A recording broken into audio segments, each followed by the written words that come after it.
All right. Then Jim gets away. He goes to the stockade, and who's in charge of the stockade but Long John Silver? All the bad guys are in the stockade. So he's in there with 6 bad guys and Jim, and they corner him, and he says, "Hey, guess what? I'm the guy who ruined your whole trip, so go ahead and kill me."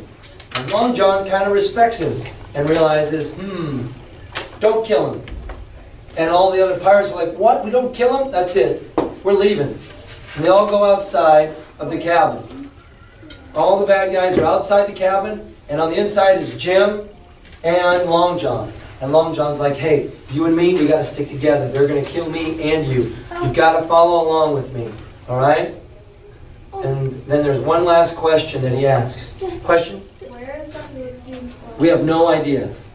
But they are mentioned by Long John that they left and that they don't want Jim anymore. He did say that in the last chapter. No, I'm not going to let you ask that question, Shane. Write it down, and then I'll answer it. No, it's... All right. Oh yeah, we did say Long John whispers to him, "I'm on Squire's side now." It's so, a lie. You could put him here. Wait, if you want. It's a lie. Hey, it's Long John Silver. He's a static character, we said, right? Or is he dynamic? Is he changing? But what did we say he's been the whole time? Two-faced. Two-faced. So, is he on Squire's side? Only time is going to tell. You put him on the side that you want him to be on. So, the last question that Long John asks him when they're whispering, looking outside at the other pirates who are huddled together, they're inside the cabin, it's nighttime, and he looks at Jim and goes, "I got one more question, Jim. Why did the doctor give me the chart?" "The chart? What?" Jim gives him a weird look, and he's like, "Oh, you don't know either. Something's crazy going on. Something crazy's going on." And he takes the drink. Long John. It's like, why did he give me the map? He gave him the map? That's what he said. That's what Long John just said. And that's the end of the last chapter, and that's where we start now. Trying to trick Jim. We are in chapter 29. I bet they tried to take this to Nola. Oh, sweet page. Chapter 29 is on page 125 in the red book. 206. 206 on the black. The Council of Buccaneers had lasted some time when one of them re-entered the house. So they're having a meeting out there, and one of them came back with a repetition of the same salute, which had in my eyes an ironical air, begged for a moment of the loan of the torch. Silver briefly agreed, and this emissary retired again. The guy comes in like, we need that torch there. Okay, thanks, bye. And he walks out. It's kind of weird. I'm reading from the book. Except I'm lost. 206. Question. So they want to kill Long John Silver? No, they don't want to kill him. They're having a meeting about him. And that's what we think, but we're not really sure yet what's going on. But they're angry at him, and they all said, "Forecastle Council." It's like, hey, the crew is having a meeting to talk about things, and they're going to talk about Long John Silver. All right? "There's a breeze a-coming, Jim," said Silver, who had by this time adopted quite a friendly tone. He's nice again. I turned to the loophole nearest me and looked out. Because remember those little places where you could shoot out of? And he looks down and he can see the guys. The embers of the great fire had so far burned themselves out, and now so low glowed duskily, that I understood why these conspirators desired a torch. About halfway down the slope to the stockade, they were collected in a group. One held the light, another was on his knees in their midst, and I saw the blade of an open knife shine in his hand with varying colors in the moon and torchlight. The rest were all somewhat stooping, as though watching the maneuvers of this last. So there's a guy kneeling down, and he's got a book and a knife. And all the other guys are sitting around like looking at him. What's going on out there? I could just make out they had a book as well as a knife, and was still wondering how anything so incongruous had come in their possession. How'd they get a book? And when the kneeling figure rose once more to his feet, and the whole party began to move together towards the house. "Oh, here they come. I don't want them to see that I saw them." "Here they come." I returned to my former position, For it seemed beneath my dignity they should find me watching. Question. What is incongruous? Incongruous. It's like, what are these guys aren't book readers. They don't read for leisure. What are they doing with a book? So it's kind of let them come. I got to shut my mouth. I still have something up my sleeve. The door opened and the 5 men standing huddled together just inside pushed one of their number forward. In any other circumstances, it would have been comical to see how his slow advance, hesitating as he set down each foot, but holding his closed right hand in front of him. He's like, and it's like, oh, that reminds me of a picture. What else looked like that? When that guy, Blind Hugh gave him the black spot. That's right. He's like, step up, lad, cried Silver. I won't eat you. Hand it over, lover. I know the rules. I won't hurt depreciation. Thus encouraged, the buccaneer stepped forward more briskly, and having passed something to Silver from hand to hand, slipped it yet more smartly back again to his companions. It's like, okay, I gave it to him. The sea cook looked at it and saw what had been given to him. Oh, the black spot. I thought so. Where might have you gotten the paper? Oh, well, hello, looky here now. This ain't lucky. You gone and cut this out of a Bible. What fools cut a Bible? Ah, there, said Morgan. There, what did I say? No good will come of that, I said. Well, you fixed it now among you, continued Silver. You're all swing now, I reckon. What soft-headed lover had a Bible? It was Dick. Dick, was it? Well, then Dick can get the prayers. He's seen a slice of luck, is Dick, as you may lay to it. They actually cut up a Bible to make the black spot. But here the long man with the yellow eyes struck in. Belay the talk, John Silver. This crew's tipped you the black spot in full council, as in duty bound. Just you turn it over as in duty bound and see what's out there. Then you can talk. It's like, hey, quit messing around. You need to... There's a black spot for you here. Oh, thank you, George, replied the sea cook. You always was a brisk for business, and has the rules by heart, George, as I'm pleased to see. Well, what is it anyway? Oh, deposed. That's it, is it? Very well, pretty wrote, to be sure, like print, I swear to you. You had right, George? What, you was getting quite a lean man in this here crew. You'll be captain next, I shouldn't wonder. Look, just oblige me that torch again, will you? This pipe don't draw. That was Long John handling the deposition, yeah. Very sarcastically. Yeah, very sarcastic. Oh, you got great handwriting. Nice job, George. You wrote George down, right? Yeah. Oh, way to go. What else? So, is Morgan, like Captain Spawn's name? No. And who's Morgan? Morgan is the guy from... Oh, did we write Morgan down yet? No. No. Yeah, we did that. Did we? Pirate number 5? No, you said it was his name. Pirate number 5 is Morgan. Okay. Morgan is the guy from the Admiral, not the Admiral Benbow, but the Spyglass, who was like, you were talking to Black Dog. What were you talking about? Keel Holland. That guy. That's Morgan. So, like, where's Captain Spawn? We don't know. That's the whole question. We don't know where they are. Yeah? Wait, so is it from here Morgan? Israel Hands is dead. He got shot and killed. Morgan is one of the pirates, and we just found out his name last chapter. George, we just found out his name this chapter. All these stock characters, we're starting to get to know them now. But like when I tweet, that did you tell Israel Hands to be Morgan? Yeah, now if you're tweeting, if you were Israel Hands, now you tweet as Morgan. Okay. Good, yeah? I don't want to get so long done Silver's good now. That's what he says, but now he's talking to the pirates about being their captain. Oh yeah. Yeah? Who do you tweet as if you're the Watson? If you were the boatswain, then you were Joe Vanderson, now you're George. George? Mm-hmm. Come now, you don't fool this crew no more. You're a funny man by your account, but you're over now, and you'll maybe step down off that barrel and help vote. It's like, hey, we gave you the black spot, now we're going to vote about who's going to be captain. I thought you said you know the rules, returned Silver contemptuously. Leastways if you don't, I do, and I wait here. And I'm still your captain, mind, till you oust your grievances. And I reply, In the meantime, your black spot ain't worth a biscuit. After that, we'll see. Hey, you don't even know the rules, guys. Trying to be cat. Depose me. You give me the black spot, then you tell me what I did wrong, and then I get to answer, then we vote. Come on, guys. Oh, you don't be under no kind of apprehension. We're all square. We are. First, you made a hash of this cruise. You'll be a bold man to say no to that. Second, you let the enemy out of here out of this trap for nothing. Why did they want out? I don't know. But it's pretty plain they wanted it. Third, you wouldn't let us go at them upon the march.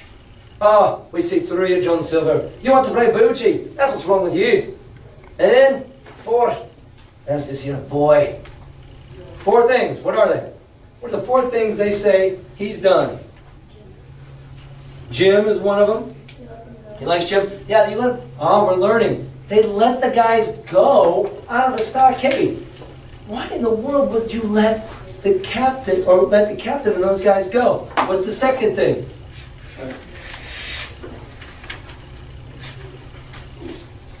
You can read it, you know. Yeah? They let them out for their side. When they wanted them, you wouldn't let us kill them. You let them out of here for nothing. And you wouldn't let us kill them when they were leaving. How easy could it have been to just kill them? And you have Jim, and what's the big one? He's made a hash of. A hash. You've really screwed up this whole journey, man. You thought you had this plan, you totally screwed it up. And Long John looks at him and said, "Is that all?" Enough, too. We'll all swing and some dry for your bungling. Well, now, look here. I'll answer these 4 points. One after another, I'll answer them. I made a hash of this cruise, did I? Well, now you all know what I wanted. You all know, if that had been done, that we'd have been aboard the Hispaniola this night as ever was. Every man of us alive and fit and full of good plum duff, and a treasure in the hold of it, by thunder. Well, who crossed me? Who forced my hand as was the lawful captain? Who tipped me the black spot the day we landed and began this dance? Oh, it's a fine dance, I'm with you there. It looks mighty like a hornpipe and a rope's end in Execution Dock by London town. But who done it? Who did what? Yeah, but and he said, when? Oh, no. When did they give him the, this isn't the black spot again, but somehow, somewhere they gave him the black spot before. What does it say? Who tipped me the black spot on the day we landed? The day we saw land. You guys gave me the black spot. Oh, this isn't the first time they tried to depose him as captain. It's the second time. Right, Madison? And he's like, hey, you guys tried to depose me. You told me I was doing stuff wrong. Who gave him the black spot? Why, it was Anderson and Hans. And you, George Mary. Ah, Job Anderson and Israel Hands gave him the black spot along with George.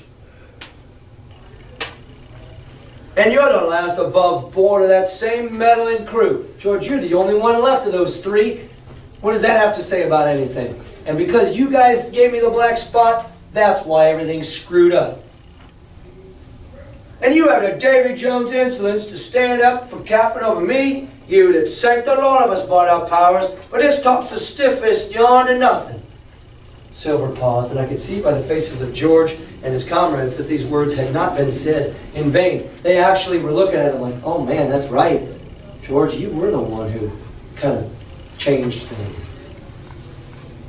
That's for number one, cried the accused, wiping sweat from his brow, for he had been talking with a vehemence that shook the house. Why, I give you my word, I'm sick to speak to you. You've neither sense nor memory. Then I leave it to fancy where your mother's was that lets you come to see. See, gentlemen of fortune, I reckon tailors is your trade. You guys should be fitting people for clothes. You shouldn't be trying to be pirates. Hey, go on, John. Speak to the others. Oh, the others. They're a nice lot, ain't they? You say this cruise is bungled, all by gum, if you could understand how bad it's bungled, you would see. We're that near the gibbet of my neck stiff for thinking on it. You've seen them. Maybe hanged in chains, birds about them, seamen pointing them out as they go down the track. Who's that? Says one. That's John Silver. I know him well, says another. And you can hear the chains a jangle as you go about each from the other buoy. Now that's about where we are, every mother's son of us, thanks to him, and Hans, and Anderson, and other ruination fools of you. And if you want to know about number 4, wait a minute. What is he doing? He's trying to turn them against He's each blaming it, turning them against each other, and Wasting time. wasting time. Like, okay, what am I going to say next? Right? He's pretty good thinking on the fly. Stolen. Stalling.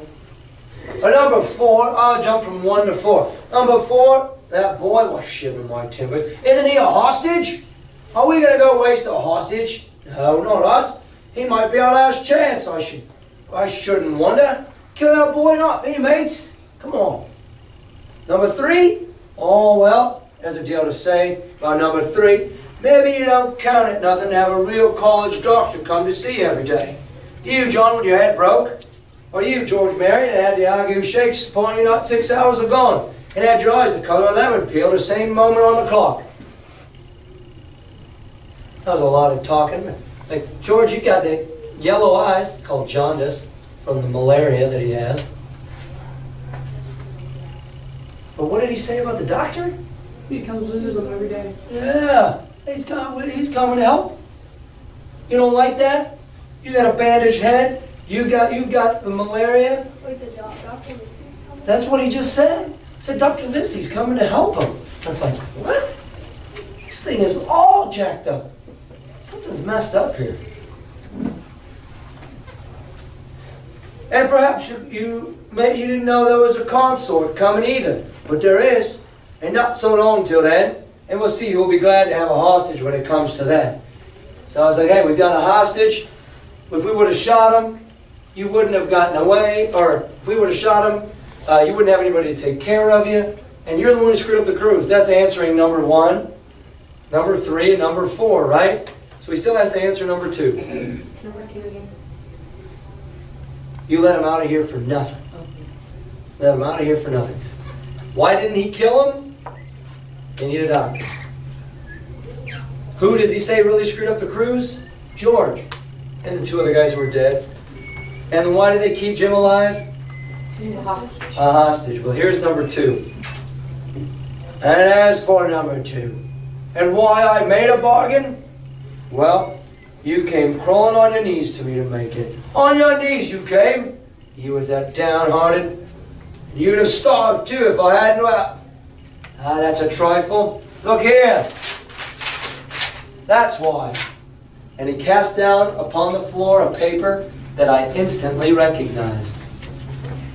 None other than the chart on yellow paper, with the 3 red crosses that I had found in the oilcloth at the bottom of the captain's chest. Why the doctor had given it to him was more than I could fancy. What did he have? Yo, I'll get it. What did he have? Map. The map.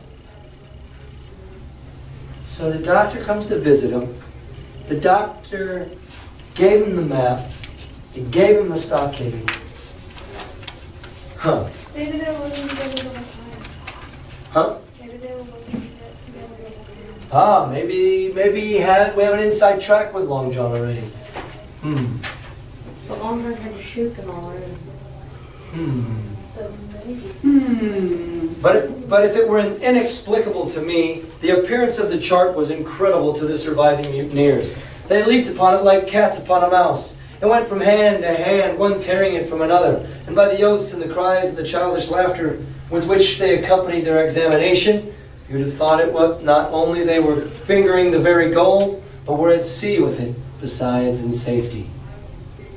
They were like, oh my gosh, we got it. We actually have gold. It's like you don't have anything. You got a piece of paper. You still got to go find it. Yes, that's Flint, sure enough, JF. And the score below with the clove hitch to it. So he done ever. Mighty pretty, said George. But how are we going to get away with it? Us with no ship. Silver suddenly sprang up, supporting himself with one hand against the wall. Now if I give you warning, George, one more word of your sauce, and I'll call you down and fight you.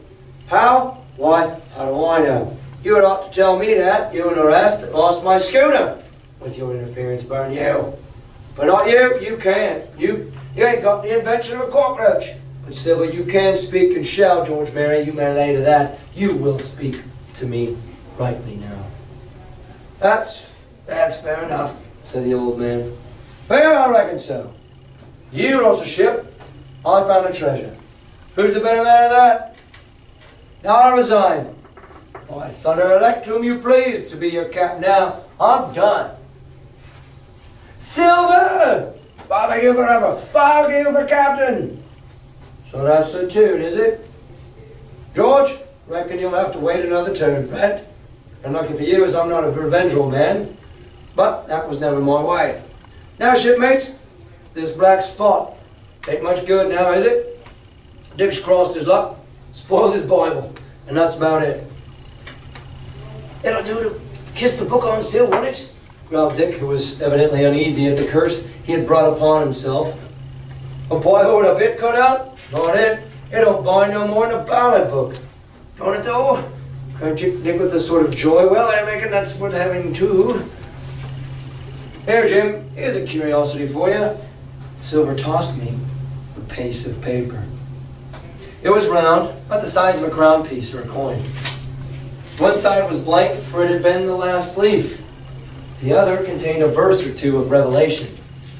These words among the rest, which struck sharply home upon my mind: without are dogs and murderers, those who were cursed who do what's wrong. The printed side had been blackened with wood ash, which already began to come off and soil my fingers. On the blank side had been written with the same material the one word, deposed, spelled wrong, of course. I have the curiosity beside me at this moment, but not a trace of writing now remains beyond a single scratch, such as the man might make with his thumbnail. He says as he's writing this book, I actually have the black spot in my hand. But it's not black anymore. It just looks like it has a little indentation on it after these many, many days, months, or years. That was the end of the night's business. Soon after, with a drink all round, we lay down to sleep. And outside of Silver's vengeance was to put George Mary up for sentinel and threaten him with death if he should prove unfaithful. Hey, since you tried to overthrow me as captain, you have night watch. It was long ere I could close an eye, and heaven knows I had matter enough for thought in the man whom I had slain that afternoon. Oh yeah, by the way, I killed the guy today. That's kind of hard on my conscience. In my own most perilous position, and above all, in the remarkable game that I saw Silver now engaged upon, keeping the mutineers together with one hand, and grasping with the other at every means possible and impossible to make his peace and save his miserable life. He's living in both worlds. He himself slept peacefully and snored aloud, yet my heart was sore for him, wicked as he was, to think on the dark perils that environed, and that shameful gibbet that awaited him. I feel bad for the guy. I'm actually starting to like Long John Silver. Even though he's murdered people, he is saving my life. Moving on to chapter 30.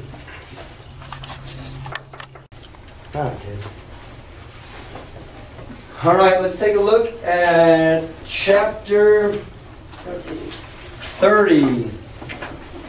10. So everybody's in bed, and I was awakened. Indeed, we were all awakened, for I could see the sentinel shake himself together from where he had fallen against the doorpost by a clear, hearty voice hailing us from the margin of the wood.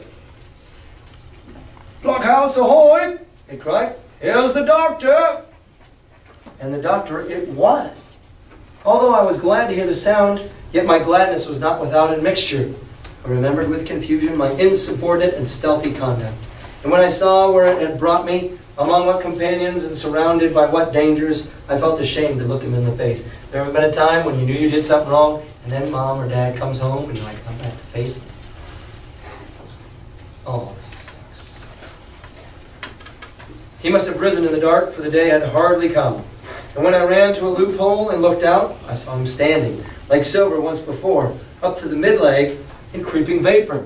Ah, remember Long John was down the hill, and there was the fog down at his legs, and he's looking up and like, "Flag of truce!" Well, now it's switched around. Here comes the doctor standing down there, saying, "The doctor's here," and all the pirates are inside the cabin.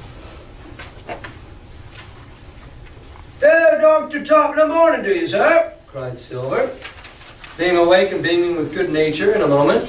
"Bright and early to be sure, and it's the early bird, as the saying goes, that gets the rations. George, shake up your timbers, son, and help Dr. Livesey over the ship's side. All a doing well, your patience was, all well and merry." So he pattered on, standing on the top of the hill, with his crutch under his elbow, and one hand upon the side of the log house. Quite the old John in voice, manner, expression. Well, he's all back to being regular old Long John Silver. "Been quite a surprise for you too, sir. We were a little stranger here. A new boarder and lodger, sir, and looking fit and taut as a fiddle. Slept like a supercargo, he did, right alongside of John, stem to stem. We was all night." Dr. Livesey was by this time across the stockade and pretty near the cook, and I could hear the alteration in his voice as he said, Not Jim." "The very same Jim as ever was," says Silver. The doctor stopped outright, although he did not speak, and it was some seconds before he seemed able to move on. Like, "Oh no, I had this all figured out, whatever plan they've got. Clearly they set up some bargain, but now Jim is caught with these guys. Yikes." Well, duty first and pleasure afterwards, you might have said yourself, Silver. Let us overhaul these patients of yours, and we'll deal with the kid in a little bit. A moment afterwards he had entered the blockhouse, and with one grim nod to me, proceeded with his work among the sick. He seemed under no apprehension, though he must have known that his life among these treacherous demons depended on a hair. He rattled to his patients as if he were paying an ordinary professional visit in a quiet English family. His manner, I suppose, reacted on the men, for they behaved to him as if nothing had occurred, as if he were still ship's doctor and they still faithful hands before the mast. He's walking around, "Oh, how's that cough treating you? I think you're doing good. Oh, your bandage came off." He's treating everybody normal. And they're all like, "Hey, Doc, yeah, well, you know, I've got this weird feeling in myself. Would you look at this growth on my toe?" And, "Oh, you're doing well, my friend," he said to the fellow with the bandage head. "And if ever any person had a close shave, it was you. Your head must be as hard as iron. Well, George, how goes it? You're a pretty color, certainly. Why, your liver, man, is upside down. Did you take that medicine?" "Did he take that medicine, man?" He's like, "Hey, guys, did you make him take his medicine?" Aye, sir, he took it, sure enough," returned Morgan. "Because you see, I am a mutineer's doctor, or prison doctor, as I prefer to call it," says Dr. Livesey in his pleasantest way. "I make it a point of honor not to lose a man for King George, God bless him, and the gallows. Now I'm going to make you perfectly healthy to go get hung." The rogues looked at each other, but swallowed the home thrust in silence, like, "Right, he still thinks we're going to die." "That don't feel well, sir," said one. "Hey, well, step up here, Dick, and let me see your tongue." "No, I should be surprised if he did. The man's tongue is fit to frighten the French. Another fever." "Ah, there. That comes from spoiling Bibles. Ah, you are cursed, buddy." "That comes, as you call it, of being horrid asses," retorted the doctor, "and not having sense enough to know honest air from poison, and the dry land from vile pestiferous slough. I thought it most probable, though of course it's only an opinion, that you'll all have the deuce to pay before you get that malaria out of your systems. Camp in a bog, would you, Silver? I'm surprised at you. You're less a fool than many. Take you all round, but you don't appear to me to have the rudiments of notion of the rules of health. Remember, their camp at the beginning was down in the lowlands, sitting in that fog and vapor of nastiness, and they caught malaria." And he nodded. "Oh, well," he added, after he had dosed them round and had taken his prescriptions with really laughable humility, more like charity school children than blood-guilty mutineers and pirates. "Well, that's done for today, and now I should wish to have talk with that boy, please." And he nodded in his head in my direction. He's like, "Hey, now that I've treated everybody, I'd like to talk to him." George Merry was at the door, spitting and spluttering over some bad-tasted medicine. But at the first word of the doctor's proposal, he swung round with a deep flush and cried, "No!" and swore. Silver struck the barrel with his open hand. "Silence!" he roared, and looked about him positively like a lion. "Doctor," he went on in his usual tones, "I was thinking of that, knowing as you had a fancy for the boy. We're all humbly grateful for your kindness, as you see, puts faith in you and takes the drugs down like that much grog. And I take it, I've found a way as will suit all. Hawkins, you'll give me your word of honor as a young gentleman. For a young gentleman you are, although poor-born, your word of honor not to slip your cable. I readily gave the pledge required. Then, Doctor, you just step outside that stockade, and once you're there, I'll bring the boy down on the inside. I reckon you can yawn through this pause. Good day to you, sir, and all our duties to the squire and Captain Smollett. Says you go down to the fence, climb over. Once you're on the other side, then I'll keep guard of Jim so he doesn't run off. You run off, I'll shoot you. And Jim gave his word that he wouldn't try and run off. The explosion of disapproval, which nothing but Silver's black looks had restrained, broke out immediately. The doctor left the house. As soon as the doctor leaves, like, what are you doing? You can't let the kid go down there. Silver was roundly accused of playing double, or of trying to make a separate piece for himself, of sacrificing the interests of his accomplices and victims. He's playing both sides, they say. Is he? Darn tootin' he is. He was, and in one word, he was being accused of the identical exact thing he was doing. He's playing both sides. It seemed to me so obvious in this case that I could not imagine how he was to turn their anger. But he was twice the man the rest were. And his last night's victory had given him a huge preponderance on their minds. He called them all fools and dolts, you can imagine. Said it was necessary I should talk to the doctor, fluttering the chart in their faces. Asked them if they could afford to break the treaty the very day they were bound to treasure hunting. No, by thunder, it's us must break the treaty when the time comes. Until then, I'll gammon that doctor if I have to oil his boots with brandy. Guys, I'm doing everything I can. You didn't trust me before, and look where it got you.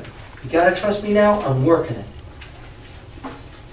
Then he bade to get the fire lit and stalked out upon his crutch with his hand on my shoulder, leaving them in disarray and silenced by his volubility rather than convinced. They're like, oh, God, what is he doing? And he comes, grabs Jim and says, slow, lad, slow. He might round up upon us in a twinkle of an eye if we were seen to hurry. Very deliberately then did we advance across the sand to where the doctor awaited us on the other side of the stockade.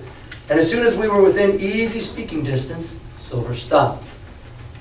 You'll make none of this here also, Doctor, says he. And a boy will tell you how I saved his life, and would have posed for it too, you may lay to that. Doctor, when a man's steering as near the wind as me, playing chuck farther with the last breath in his body, like, you wouldn't think it too much, maybe I have to give him one good word. So could you just tell me that you won't have me killed? I'm working. Look, I saved his life. They almost overthrew me because I'm trying to help him. You've got to let me know that you understand that I'm doing my best here. You'll bear in mind it's not only my life now. It's our boys in the bargain. You'll speak fair, Doctor. Give me a bit of hope to go on for the sake of mercy. It's like, hey, this kid's involved in this now too. Silver was a changed man. Once he was out there and had fallen back to his friends in the blockhouse, his cheeks seemed to have fallen in. His voice trembled. Never was a soul more dead and earnest. Maybe he is changing. Why, John, you're not afraid? Asked Dr. Livesey. Doctor, I'm not a coward. No, not I. Well, not so much. He snapped with his fingers. If I was, I wouldn't say it. But I'll own up fairly. I've the shakes upon me for the gallows. You're a good man and a true. Never seen a better man. And you'll not forget what I done good, not any more than you'll forget the bad. I know. And I step aside, see here, see? And leave you and Jim alone. And you'll put that down for me too. For it's a long stretch, is that? It's like, hey, look, I'm even giving you just a little bit of time to yourselves, okay? I don't even want to know what you're talking about. I'm going to stand over here. So saying, he stepped back a little way till he was out of earshot. And there sat down upon a tree stump and began to whistle, spinning around now and again upon his seat so as to command a sight. Sometimes of me or the doctor, sometimes of his unruly ruffians. He was kind of spinning around, looking at everything. They went to and fro in the sand between the fire, which they were busy rekindling, and the house from which they brought forth pork and bread to make breakfast. So here's Jim and the doctor. So Jim, here you are. As you have brewed, so shall you drink, my boy. Heaven knows I cannot find it in my heart to blame you, but this much I will say, be it kind or unkind. When Captain Smollett was well, you dared not have gone off. When he was ill and couldn't help it, by George, it was downright cowardly. When he was feeling good, you would have never run off. and then he's all injured and you decide, oh no, I'll go run off. What a coward. Why would you do that? I will own that here I began to weep. Doctor, you might spare me. I've blamed myself enough. My life's forfeit anyway, and I should have been dead by now. Silver hadn't stood for me. Doctor, believe this, I can die. I dare say I deserve it, but what I fear is torture. They torture me. Jim, I can't have this. Whip over, and we'll run for it. Doctor, I passed my word. I know. We can't help that, Jim. No, I'll take it on my shoulders. Hollis, pullers, blame, shame. But stay here, I cannot let you. Jump. One jump, and you're out. We'll run like antelopes. No, you know right well you wouldn't do the thing yourself. Neither you, nor Squire, nor Captain, no more will I. Silver trusted me. I passed my word. And back I go. But Doctor, you did not let me finish. If they come to torture me, I might let slip a word of where the ship is. For I got the ship. Part by luck, and part by risking. And she lies in North Inlet on the southern beach, just below high water, half tide. She must be high and dry. The ship, exclaimed the doctor. Rapidly, I described to him my adventures, and he heard me out in silence. There is a kind of fate in this, he observed when I had done. Every step it's you that saves our lives.